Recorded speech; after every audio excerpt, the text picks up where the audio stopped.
Olá, bem-vindo ao AshirCast. Aqui a gente fala de gestão, estrutura e sobre famílias que querem crescer estruturadas. Hoje, recebendo aqui Marcel, nosso diretor, consultor jurídico. É um prazer sempre estar aqui contigo. E o contexto de hoje, Marcel, é a ideia que a gente tem aqui um bate-papo, quase que um bate-papo de corredor, para a gente tratar aqui sobre alguns temas, algo que normalmente é até pouco abordado.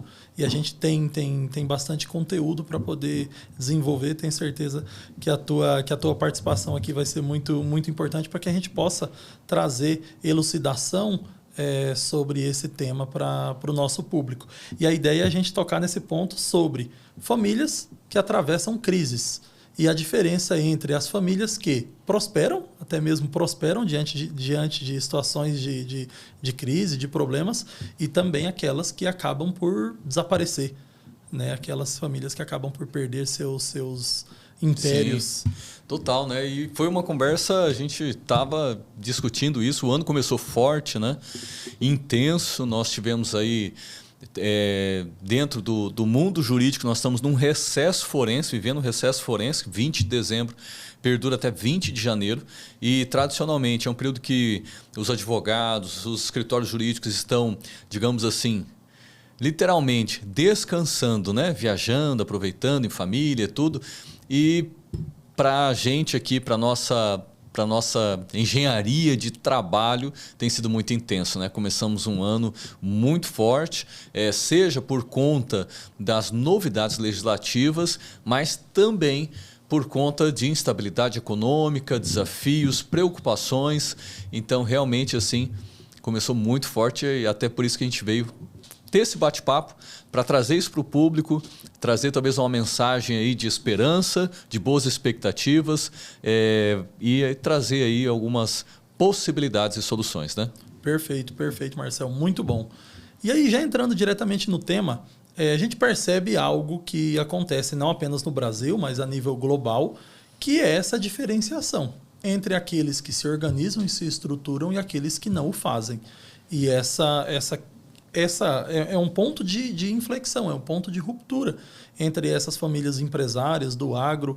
E partindo nessa ideia, o que você enxerga o que é preciso fazer, o que você enxerga para trazer para as famílias que estão nos assistindo hoje, como estruturar, como trazer essa robustez para o seu patrimônio, para aquilo que tem sido construído, seja nessa ou em várias gerações, para que essas famílias não passem quando passarem por instabilidades, quando passarem por crises, seja na sua estrutura local, seja até mesmo em questões de ordem nacional, global, elas possam estar defendidas, possam estar com um escudo firme ali para poder passar por essa intempérie e continuar de pé. Uau, essa pergunta ela é muito interessante. Você foi fazendo ela aqui e me veio algumas histórias, sabe? Porque... no que se refere, e aí dizer assim, eu tenho mais de 15 anos, estou indo para 20 anos no exercício da advocacia, e quando você foi falando, me veio algumas histórias de famílias, sabe? Empresárias do agro. Eu me lembro de um caso de um cliente muito específico, nós tivemos a oportunidade de atendê-lo numa situação de crise econômica, ligado ao setor do agronegócio. Ele era um agricultor, inclusive era do estado da Bahia e teve alguma transição em outros estados, atuou em Minas Gerais e estava aqui na nossa região, no Cone Sul do estado de Mato Grosso do Sul. E ele estava vivendo um momento de grandes desafios econômicos, execuções não só no âmbito tributário, fiscal, mas também no âmbito bancário, dívidas bancárias. Grandes desafios, né? E nós tivemos a oportunidade de trazer algumas soluções para ele, porém não conseguimos avançar naquele momento na minha percepção, uma questão de visão dele, da família, né? E do agro, as decisões são tomadas muito pelo patriarca, né? Então, nesse contexto, ele talvez não teve uma visão empreendedora, uma visão de se cercar de profissionais que são alheios ao conhecimento dele. Porque é natural, o agricultor ele sempre está ali com o agrimensor, com o engenheiro agrônomo, né? As próprias empresas que vendem insumos têm uma estrutura de apoio técnico, então ele está cercado, no que se refere à sua atividade fim, ele está cercado de profissionais e é isso que leva ao sucesso. Ou muitas vezes também ao fracasso, um mau consultor, uma má orientação, né, da utilização do solo, enfim. Mas essa visão empreendedora na agricultura, muitos não entendem essa base, essa estrutura base, que é isso, de conselhos multidisciplinares, ele trazer isso para o ambiente empresarial, uma visão do agroempresarial, que hoje tem se falado muito também no setor, né? Que o agricultor, o pecuarista, ele deve buscar uma gestão empresarial se ele deseja crescer. Perfeito. E tive também, e aí dentro da AXIR, participando, né, como consultor jurídico, estrutura de famílias que buscaram esse acompanhamento, além do que se refere ao plantar simplesmente, mas de como fazer uma gestão do seu recurso, uma gestão patrimonial, uma gestão de tributos eficientes. Então, tive a felicidade, participando da AXIR, de ver famílias empreendedoras no agronegócio. E como isso trouxe diferença, trouxe impactos positivos e, no meu entendimento, na minha experiência, eu acredito que esse é o grande diferencial das pessoas, no caso do agro, mas também pensando em clientes empresários que estão aí no comércio, empresário no setor de serviço, empresário no setor do vestuário. É nítido essa diferença. Estar aberto e buscar conselhos nesse segmento, não só na sua atividade econômica, mas naquilo que está em volta. Porque, por exemplo, né, empresas no setor do vestuário, indústria têxtil, né, é evidente que o empresário tem que conhecer ali dos seus fornecedores, do produto que ele está utilizando, né, e aí assim, não tenho muito conhecimento, mas por ter tido alguns clientes, eu sei que faz muita diferença. A matéria-prima, né? A qualidade de um elastano faz com que um produto, uma peça íntima, dure aí, seja confortável e tenha uma durabilidade grande, 1, 2, 3 anos. Uma peça íntima, durar todo esse tempo com uma qualidade de... Você saiu ali, acabou de comprar e manter essa qualidade durante anos, é porque matéria-prima, insumo. Então ele estuda, ele se aprofunda, ele se cerca de conselhos. Mas, e aí a diferença, novamente, a diferença entre aquele que expande, consegue crescer em meio a crises, consegue permanecer, ele, além de buscar esse nível de conhecimento, apoio técnico, estrutura de conselho, na sua atividade fim, ele faz a mesma coisa naquilo que envolve, aquilo que o cerca, que é gestão, que é tributos, que é administração, que é contabilidade. Tem essa equipe que se conversa e que ele está ali cercado de profissionais. Porque, vamos lá, o empresário, ele não consegue, assim como nós também, né, Henrique?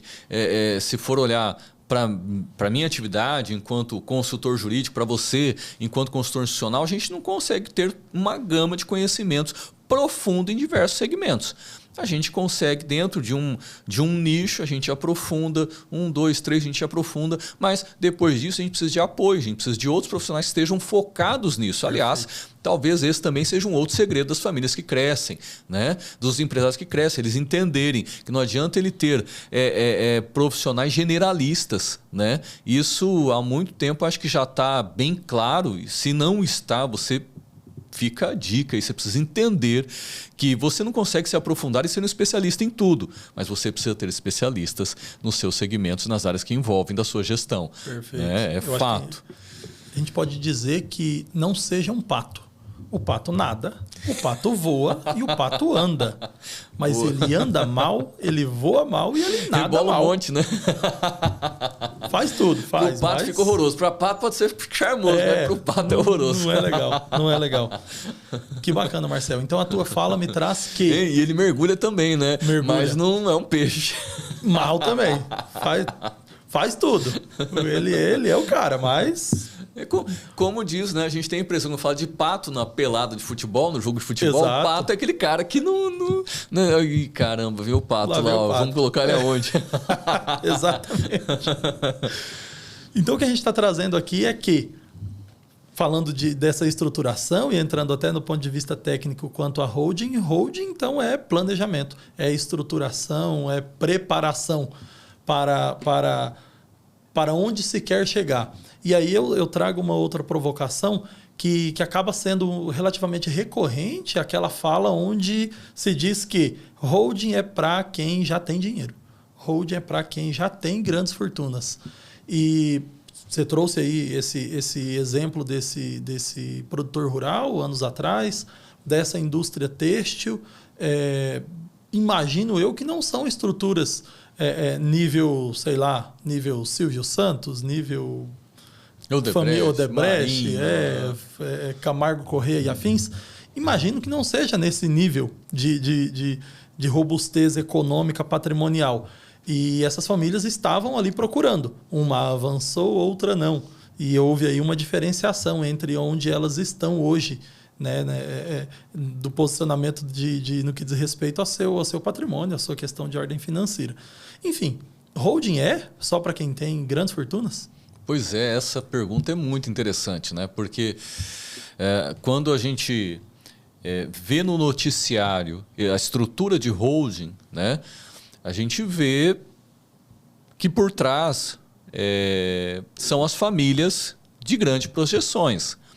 Mas a pergunta mas ela foi construir isso, ela foi trazer essa estrutura depois que ela alcançou o ápice do seu negócio, ou foi um caminho para se chegar a tamanha expansão e crescimento, né? Eu acho que essa que deve ser deixarmos claro isso, que na verdade holding não é para grandes famílias ou famílias multimilionárias, mas é o caminho para se tornar uma família bem estruturada, próspera, abundante. É essa a questão. E aí, claro, a gente tem que dizer que tem uma frase que eu acho muito interessante e eu tenho guardado ela: sucesso deixa pistas, né? Então, cara, ninguém inventa mais a roda, né? A gente vai adaptando, já tem tantas coisas novas aí. Claro que sempre há espaço para alguma novidade, mas, como diz ali o sábio em Provérbios, não há nada novo debaixo do sol. Não há nada novo debaixo do sol, né? Então, aí, gente, por favor, vamos deixar de ser orgulhoso, besta, ignorante, né? Para estar aberto a aprendizados, né? Com todo respeito ao nosso público, mas e talvez sendo um pouquinho duro, e para mim também, sendo duro para mim mesmo, Marcel, deixe de ser ignorante, burro, orgulhoso. Serve para todos. Né? Porque a gente é orgulhoso, né? Eu sou muito orgulhoso, eu era muito fechado no início da vida profissional. Eu era muito fechado. Hoje, se eu fosse voltar atrás, né? E teve em alta esse negócio aí, né? Marcel dizendo para Marcel 20 anos atrás, né? O Pablo dizendo para o Pablo há 20 anos atrás, e teve essa onda aí. Mas realmente, se eu fosse, né, 44, olhar 24 anos atrás, o que eu falaria para mim lá no banco da faculdade, eu iria dizer para mim mesmo: vai se conectar com os colegas das outras áreas. Vai lá conversar com o pessoal que está estudando contabilidade, vai lá conversar com o pessoal que está estudando engenharia da computação, vai lá conversar com o pessoal que está fazendo administração. Esse seria, assim, talvez algo extraordinário que, com certeza, o que eu estou vivendo hoje a nível profissional, expansão familiar, financeiro, nossa, que levei quase 20 anos para construir, eu teria levado 5, talvez. Talvez 5, com certeza. Ou menos, né? Ou menos. Estruturação com essa estruturação e essa interligação entre as áreas, entre os conhecimentos ali, a tendência é... Nossa, seria sim uma solução extraordinária, que hoje a gente vê isso acontecendo na Ashir, né? A Ashir, nós estamos lá como a parte jurídica, tem a Ashir Patrício, você tem lá o Robson da contabilidade, tem Você da formação da administração, a Patrícia formação de gestão e análise de perfil comportamental, então trazendo toda uma engenharia do negócio, né, dentro de um ecossistema. Então isso é um grande diferencial, né? Eu fui, depois de 10 anos, entender essa importância por conta de dores pessoais minhas, né? O inventário que eu passei com meu pai, eu tive problemas na Receita Federal, ou seja, comunicação entre o advogado do inventário com o contador da família. Quando o meu irmão foi abrir uma empresa, tinha uma restrição por conta de uma distribuição de cotas no inventário não formalizada na contabilidade. E eu precisei entrar com mandado de segurança para resolver a situação. Depois de 10 anos passado o inventário. Não tem lógica isso. Então, ou seja, poderia citar N exemplos também de clientes, desafios, por conta dessa interdisciplinariedade ou ausência dela, né? E aí, quando eu comecei a passar essas dores, esses desafios, nós tivemos então, e aí acho que foi um acerto, né? Eu fui para São Paulo fazer um curso de técnico contábil. Quando o técnico já não era mais possível tirar fazer sua inscrição no Conselho de Contabilidade, então fiz só para nível de conhecimento, né, para poder conversar, sentar e conversar, ouvir um contador e poder conversar com ele, porque é muito diferente. Eu, pelo menos, precisei fazer um curso, né? Talvez muitos profissionais da área do direito tenham uma habilidade, um conhecimento intelectual elevado que possa sentar com outros profissionais e desenvolver. Eu precisei fazer um curso. E depois disso eu fiz um curso em gestão. Fiz curso de Professional Business, também curso de gestão dentro da Febracis a nível de coach do ML5, que é uma formação de liderança em negócios. Então, eu precisei fazer. Né? A academia não tem como trazer, não traz até hoje isso, né? Nossa. Então você precisa ir buscar, isso faz com que o ecossistema se fortaleça. E esse é um tema interessantíssimo, porque a academia forma técnicos para trabalhar, né? Então o advogado sai lá focado em processo, né?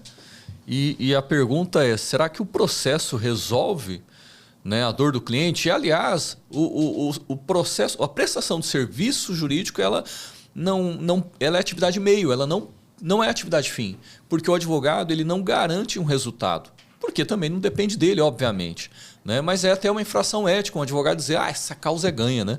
Então o cliente muitas vezes vem com essa fala, né? Mas essa é uma causa ganha. Ouvi falar. Né? Se é causa ganha, você não precisa de mim, pô. Sim. Né? Não precisa do advogado, vai lá, causa é ganha. Vai lá, faz teu pedido lá direto ao judiciário e aí dizer que, viu, tem coisas que você pode pedir diretamente ao judiciário, juizado de pequenas causas. Vai lá, pede lá direto, né? Causa é ganha. Não existe causa ganha. Por quê? Porque não é a gente que decide. Não é o advogado que decide, é o juiz.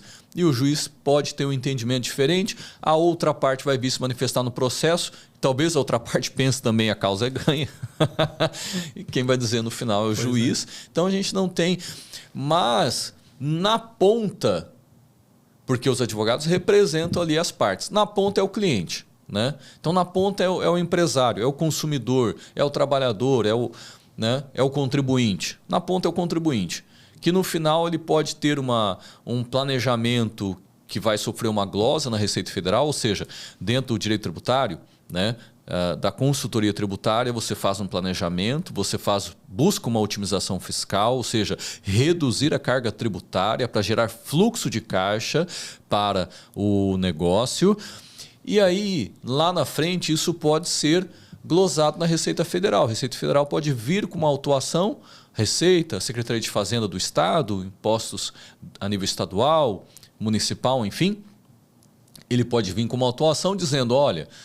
estou vendo aqui um procedimento que eu entendo que é incorreto, né? E oportuniza a autodeclaração para uma correção, autorregularização, ou ele vem com autuação já com notificação, com multas e tudo mais, e aí você não tem mais a oportunidade de retificar, você vai ter que enfrentar esse processo administrativo tributário.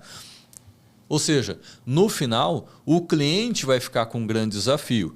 E se não existe uma relação, um ecossistema, os profissionais que estão cercando esse empresário, que muitas vezes nem existe, o empresário nem busca se cercar desses profissionais, né? Não tem uma assessoria contínua jurídica, não tem uma assessoria contábil, além da contabilidade tradicional, olha, eu quero também uma consultoria, né? Eu quero uma auditoria. O que as grandes empresas fazem? Mas, de novo, a pergunta é, mas ele foi fazer depois que ficou grande ou ele fez e se tornou grande? Será que ele foi fazer uma estrutura de proteção patrimonial depois que ele conquistou grandes volume de negócios, ou ele fez e teve ousadia para crescer com mais segurança? Essa é a questão. É isso que você precisa entender. Não cabe, não há mais espaço para achismo, não há mais espaço para amadorismo. Vai ter problemas sérios, vai quebrar. 31 de dezembro, eu tenho que falar, 31 de dezembro de 2028 é a data, digamos assim, crush, né? A data vai ser um marco temporal no Brasil. Independente de regime econômico, político, quem vai vencer as eleições, talvez isso possa ser abreviado ou não, mas é fato, na minha visão, é fato. Eu até agora não ouvi ninguém falando isso. Eu que estou falando, talvez esteja falando besteira. Mas aí 2028 está gravado, vai estar postado, a gente vê e confere. Porque se chegar lá voltamos aqui. E acontecer, a gente volta aqui para falar, caraca, acertamos! Então nos ouça. Perfeito, né? Perfeito. E por que isso? Tem uma lógica, eu não falo do nada. Né? A gente estava comentando sobre isso. Né? O que acontece? Existe um prazo prescricional para toda autuação fiscal. 5 anos, 60 meses, regra geral. Né? Previsto no decreto de 1932. 5 anos é o prazo final. A Receita, os órgãos fiscais de fiscalização estadual, federal, eles não realizam full time a autuação. Hoje a fiscalização está full time. Em âmbito de Receita Federal, em âmbito de Secretaria de Fazenda do Estado, está full time. Né? E dizer que a última barreira já foi quebrada já faz um tempo, que era o acesso às contas bancárias. Né? Talvez dizer está em todos os lados. Está em todos os lados. Talvez a última barreira era o Pix e agora está formalizado. Os bancos têm, em 2 momentos do ano, semestralmente, vão informar todos os Pix, movimentações, pessoa física e jurídica, para a Receita Federal. E ela já tem acesso, então ela vai fazer uma fiscalização 2 vezes. Ela já está tendo acesso e o banco vai informar. Cruza a informação e vai encontrar toda e qualquer inconsistência. Full time. Agora, ela manda uma notificação, ela vai autuar full time? Não. Ela espera aí 2, 3 anos. Tanto é que os casos que chegam tradicionalmente são autuações dizendo, em 25, autuações de 2020. 20, 21 no máximo. Aí em 2026, cara, e assim, ó, se ele está com uma irregularidade em 20, foi notificado, tomou ciência em 25, ele está irregular 20, 21, 22, 23, 24, 25. Perfeito. O que o fisco fez? 2020, 2021. A bola de neve está rodando.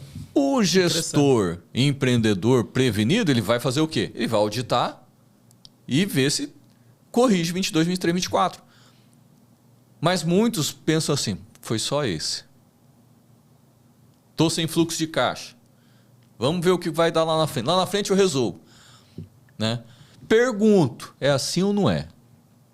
Fala para mim, você que é empresário, gestor, anota, comenta, é assim ou não é a realidade? Às vezes você ouviu falar, não é você não, mas você ouviu falar, né, do seu vizinho, não é aqui não, em outra região. Mas anota, se você já ouviu falar, faz sentido? Então, 2, 3 anos. 25 seria já uma citação de execução fiscal. Ele não vai, para chegar numa execução fiscal, tem que ter autuação administrativa, prazo, depois vai, encaminha PGE, PGFN e depois abre execução. Então, ou seja, é 2, 3 anos que vai começar as autuações. Então, a reforma tributária aconteceu, início de vigência agora de 2026, que é o meu pensamento. 27, 28 vai iniciar as autuações. E, de fato, a Receita também já normatizou que primeiro ela vai notificar, e aí com menos tempo, vai notificar informando, olha, isso aqui está errado. promova autorregularização. Tá dando a dica, olha, ou você audita e corrige, ou né, se entender que está correto, mas procedimentalmente tem alguma inconsistência, né, numa transmissão do arquivo eletrônico, algum campo preenchido de forma equivocada, regulariza isso, ou realmente isso está errado, arruma a casa, enfim, vai fazer isso, se propôs a fazer isso. Foi agora na virada do ano, teve uma normativa nesse sentido, mas 1, 2 anos vai começar as autuações. Então, na minha perspectiva, 26, 27, 28, vai ter muitas autuações, né? E como que está o cenário econômico? Aí soma isso. Perspectiva não é de fluidez econômica, né? A gente está vendo desafios no setor do agronegócio, para nós isso é muito importante. Estamos vendo muitos desafios no setor empresarial, desafios, mudança legislativa, fiscalização que nunca vivemos, uma fiscalização full time. Nunca vivemos por quê? Por conta da tecnologia. Eu não preciso ser profundo conhecedor da história econômica, eu preciso só enxergar a realidade. A IA está sendo bom para você?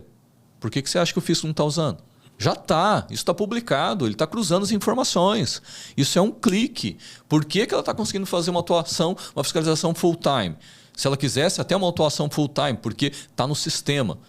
O procurador da Fazenda Nacional nem assina mais documento. Aliás, muitas vezes, quando a gente vai fazer uma pesquisa de processo administrativo tributário, uma coisa que eu sempre olho é, deixa eu ver se o procurador não está de férias. Esse procurador que assinou, será que ele não está de férias? Porque se ele estiver de férias, é uma nulidade. Porque, historicamente, a gente tem casos que o procurador estava lá assinando uma autuação fiscal, estando de férias. É nulo. É nulo, pô. Você está de férias, publicado em Diário Oficial, está lá sim. uma licença médica, enfim, está lá a publicação e naquele dia lá, nesse interregno, ele está lá assinando. É sistema. É sistema. Não faz por quê? Porque o brasileiro, o empresariado, o contribuinte não está preparado para isso. Então, e isso também não estou criando da minha cabeça. Eu ouvi num seminário em 2013, eu sempre menciono isso. 2013, a PGFN, um procurador, veio de Brasília, em São Paulo, num congresso, participava da ABAT nessa época, estava indo lá mensalmente em São Paulo, e ele já falava, já temos condições de acompanhar full time. Não vamos fazer uma fiscalização full time, porque o Brasil não está pronto. Então vamos começar a contar gotas. Então isso que nós estamos vivendo, que muitos já estão sentindo, eu tenho defendido que não é reforma tributária, isso é uma engenharia agora, fiscal. Né? É uma engenharia fiscal, uma construção de mais de uma década. Mais de uma década, talvez iniciando 2011. Então você deve, você merece, pode se preparar para sobreviver e para crescer. E 31 de dezembro, vamos anotar essa data, vocês me cobrem, 31 de dezembro de 2028. Se o que eu estou falando é verdade ou não. E a gente traz, eu não pagaria para ver, né? Você pagaria para ver, Henrique? Não, melhor não. Melhor não. É melhor se preparar. É melhor se organizar, se estruturar. E nesse sentido a gente percebe na tua fala que essa estruturação, essa organização, essa preparação para não sentir as dores, seja amanhã, semana que vem ou lá em 31 de 12 de 28, ela está diretamente ligada a um ecossistema. A esse empresário, a essa família do agro, estar rodeada por um ecossistema que, de fato, entregue para ele não apenas um planejamento, mas também segurança. A gente percebe, então, que para crescer, não dá para estar sozinho. Tem que estar cercado de bons profissionais, tem que estar cercado ali de quem vai saber, de fato, orientar. Como você muito bem disse, o industrial da área têxtil, ele entende daquele assunto. Perfeito. O produtor rural entende daquele assunto, de plantar, de colher, de criar. Mas ele precisa se cercar, então, de uma assessoria jurídica, ele precisa se cercar de uma boa assessoria contábil, gestão, enfim, todo esse ecossistema. E trazendo à luz essa questão, tem um ecossistema, é uma necessidade de um ecossistema para auxiliar essa família. E nós temos aí um lapso temporal. Vamos usar esse que você trouxe aqui de 31 de 12 de 28, mas a reforma tributária já começou. Ela começou no dia 1º. as reverberações dela, sim, podem levar um pouco mais de tempo, mas ela já começou. Essa fiscalização em tempo real, ela já acontece. O que fazer, Marcelo? O que fazer já de imediato? Eu espero chegar lá perto de... Pago para ver? Chegar lá perto de 2028, espero esse último prazo prescricional aí dos 5 anos, ou é melhor agir agora? O que fazer? O que a gente pode dizer para esse empresário, para essa família, sobre... Vivemos um novo tempo. Estamos vivendo um novo tempo aí no que diz respeito a essa questão tributária do nosso país. Estamos vivenciando esse ano eleitoral, então, à mercê aí de ainda mais mudanças do que a gente tem percebido. O que fazer? Como se preparar? Isso, fantástico, fantástico. Essa pergunta ela é muito, muito importante, essa reflexão por parte aí de quem nos acompanham. Vamos pensar, Henrique, possibilidades. O que fazer? Possibilidades. Vamos pensar em possibilidades, né? Porque não tem um caminho, digamos assim, 100%, é esse aqui, é o único caminho. Agora, existem possibilidades e existem histórias, existem fatos, existem exemplos que a gente pode olhar, observar, né, o caminho de quem já trilhou esses desafios e venceu, conquistou, permaneceu e até expandiu e cresceu. Né? Então, o que foi feito? Bom, possibilidades. Vamos lá, o pagar para ver. Interessante. Interessante. Porque não é simplesmente pagar para ver. Vamos lá. Cara, eu tô bem assim, eu tô crescendo, eu tô tendo lucro no final, né? Enfim, ou nem está tendo tão lucro, mas a pessoa está confortável, o empresário está confortável, a família do agro está confortável. Não, tá bom para mim. Tá bom assim. Por que eu vou mudar? Não vou mudar, isso é besteira. Isso é um alarde falso. Vou pagar para ver. Né? Então não é simplesmente conscientemente que a pessoa faz isso. Perfeito. Ela está no ambiente confortável e ela não quer levantar do sofá para trocar o canal porque tem um controle remoto. Não é uma analogia talvez muito adequada, mas enfim, está confortável no sofá. Sim, sim. Né? Então para quê? Né? E aí é interessante. Nós estamos falando aí de objetivos. Então, pagar para ver não é uma coisa consciente. Vou pagar sabendo que tem um risco grande. A pessoa muitas vezes não está refletindo sobre isso. Então, vamos tentar contribuir nesse sentido. Então, vamos lá. Está confortável, ou até mesmo não está confortável, mas você não sabe como se mover e o que fazer. Então, vamos trazer possibilidades. Outra possibilidade. Vamos lá. Poxa, não está legal, o fluxo de caixa não está bom. E me ligaram, né? Lá uma empresa, uma franquia lá do Rio Grande do Sul, dizendo você tem um crédito tal, né? Ou de São Paulo, você tem um crédito tal. Né? Tem muitas franquias aí de recuperação de crédito. E aí liga para o empresário e fala, você tem aí, olha, você tem 300 mil de crédito. O cara nem acessou o sistema do cliente, como é que ele fala que tem 300 mil de crédito? Né? Começa por aí, né? Enfim, mas está acontecendo. Opa. Realidade. Vai, de novo. Comenta aí, você ouviu falar? Você é empresário, alguém te ligou? Já aconteceu com você? Ou você ouviu falar? Eu já ouvi muito. Já ouvi muito. Eu também. Né? Não só ouvi, como me ligaram para abrir a franquia aqui e tal. Vamos abrir a franquia aí, vai dar muito certo. Cara, né?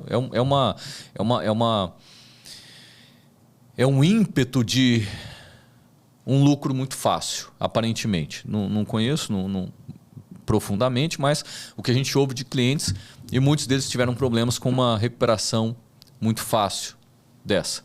Então, mas é uma possibilidade. Recuperação de crédito. Recuperação de crédito de uma forma não supervisionada, uma recuperação de crédito de uma forma supervisionada, uma recuperação de crédito com responsabilidade. É uma outra possibilidade. E o que isso vai trazer? Fluxo de caixa, vai trazer fluidez. Outra possibilidade, vamos pensar, uma recuperação de crédito e verificar a possibilidade de otimização fiscal. Né? De novo, isso é só para grandes empresas? E aí essa pergunta, eu devolvo a pergunta dizendo, será que eles fizeram antes ou depois? Tornaram-se grandes, depois foram fazer um planejamento, otimização fiscal, fizeram antes, tiveram maior lucro, expandiram, cresceram. Né? E hoje nós temos inúmeras oportunidades em que pese realmente instabilidade econômica, grandes desafios, mas nunca tivemos tantas oportunidades. Para pensar, hoje nós temos uma ferramenta de inteligência artificial que eu lanço lá uma pergunta, ou eu lanço um diálogo, eu tenho gostado bastante de usar a IA nesse sentido. Quero dialogar sobre tal ideia. Quero dialogar sobre, cara, como que eu faço para crescer, como que eu faço para aumentar meu lucro, como que eu faço minha atividade a tal. E ele traz um... né? Quero dialogar com um consultor especialista de RH, quero melhorar a performance do meu time, pensando em reflexo jurídico, pensando em reflexo no final, quero aumentar o meu lucro. Ele cria um diálogo em segundos, né? Tá perfeito? Não tá, mas existe um mundo de possibilidades. Eu tenho tal negócio, tal ramo, eu preciso aumentar minha margem de lucro, o que fazer dentro do meu segmento, dentro da minha empresa, lá dentro. Como que eu posso fazer para aumentar? Quero dialogar sobre isso, porque ela vai perguntar qual é o teu produto que mais vende, onde que esse produto está alocado. E aí ela começa a trazer reflexões que você lá, que está lá envolvido na sua empresa, no supervisional, operacional, você não consegue respirar e enxergar, né? E aí foi muito legal, Henrique, se você puder até compartilhar uma fala de um cliente da Shear que trouxe, parece que alguma coisa semelhante, né? Cara, depois eu respirei e fui enxergar várias coisas. Fantástico. Eu fui fazer uma visita para um cliente já ativo, um cliente recorrente nosso. Fui fazer uma visita para ele, cheguei lá, a diferença de 2 meses, talvez, da minha última visita foi gritante. Entrei dentro da empresa dele, o escritório dele estava reformado, pintado, com quadro na parede e é um ambiente semi-industrial. Então, não é um ambiente limpo. O chão de fábrica dele, ele mexe com parte elétrica ali, enfim. Mas a sala dele, a parte administrativa financeira dele, contratou um funcionário novo para trazer o financeiro. E aquela mudança, não apenas visual, mas até de aumento de quadro. E eu questionei ele, eu falei, mas amigo, essa mudança, essa revolução toda aqui. E ele me respondeu, Henrique, isso aqui tem muita participação de vocês. Porque a partir do momento que eu os contratei, que deleguei essas dores que eu tinha aqui nesse momento para vocês, eu pude ficar livre.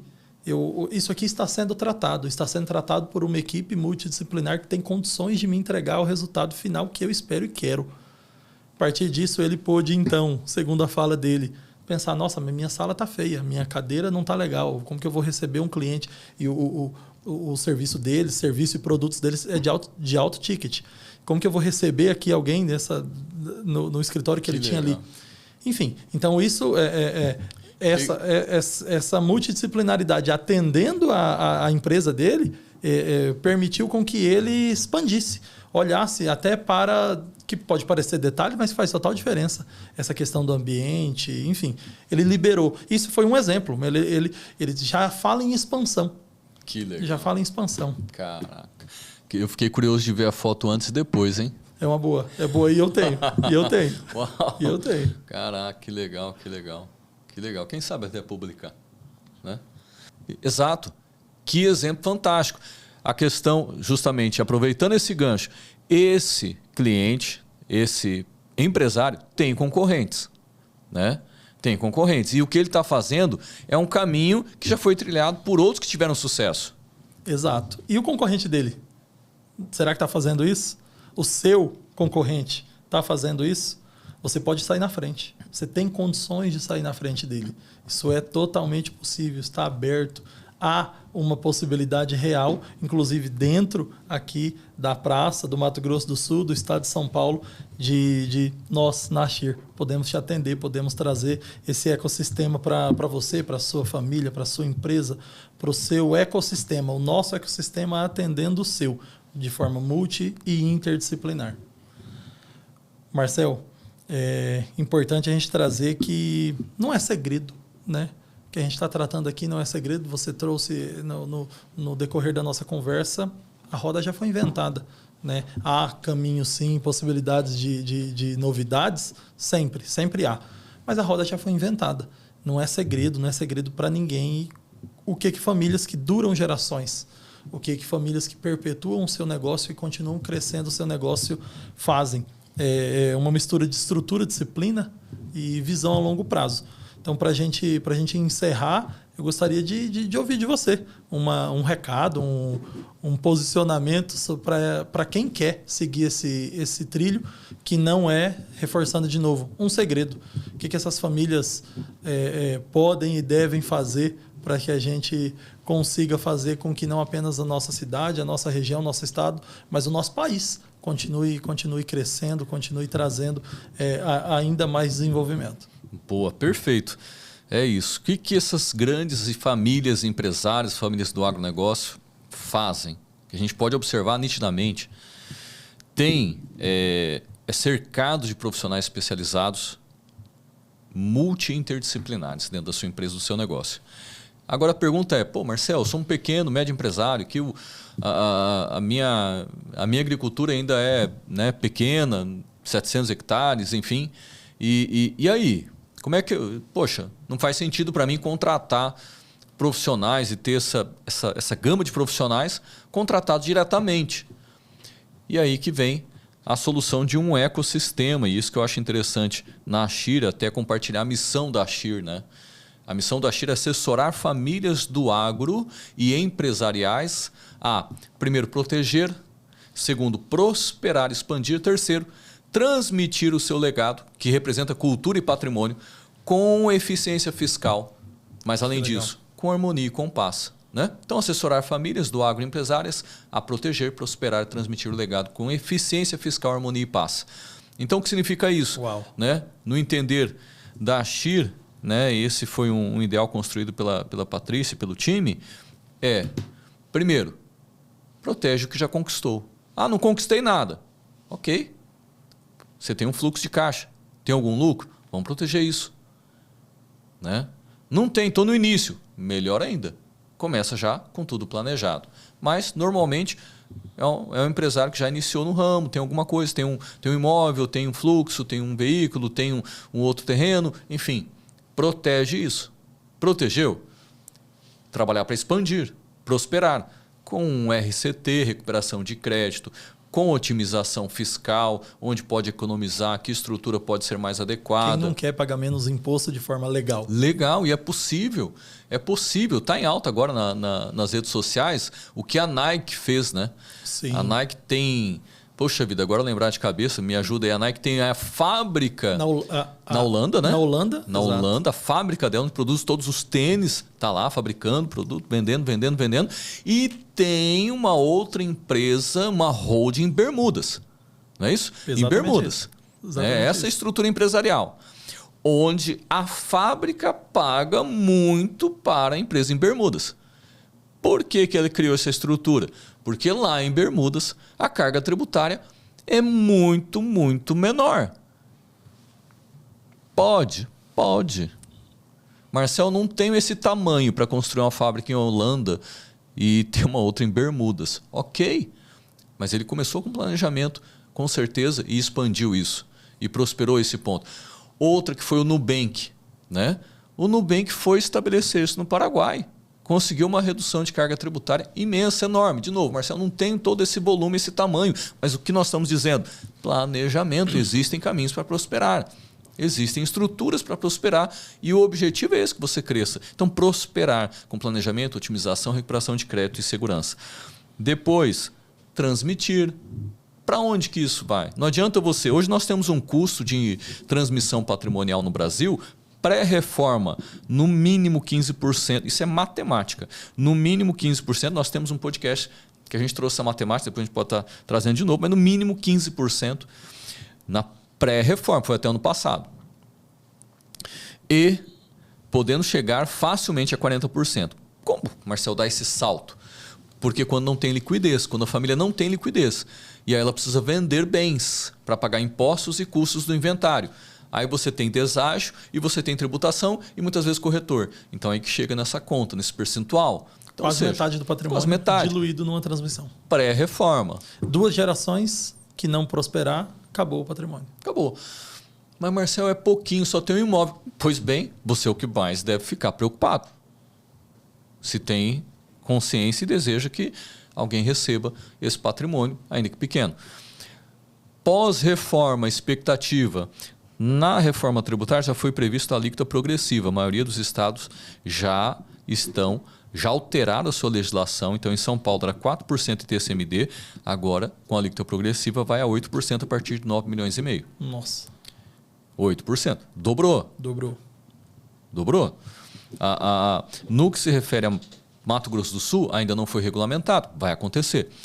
Paralelo a isso, a reforma tributária estabeleceu todos os estados, não era assim, cada estado estabelecia sua alíquota, Amazonas 2%, aqui 3%, São Paulo 4%, Rio de Janeiro 8%, cada estado tinha a sua alíquota. A reforma estabeleceu todos os estados devem adotar a alíquota progressiva. Está no texto da reforma. E aí os estados têm que promover a regulamentação. E isso é reforma na Constituição, alteração na Constituição Federal, robusta. É um desafio fazer uma emenda constitucional no Legislativo. Tem que ter toda uma construção. Agora, ele estabeleceu a alíquota progressiva até o teto. Quem estabelece o teto da alíquota ITCMD?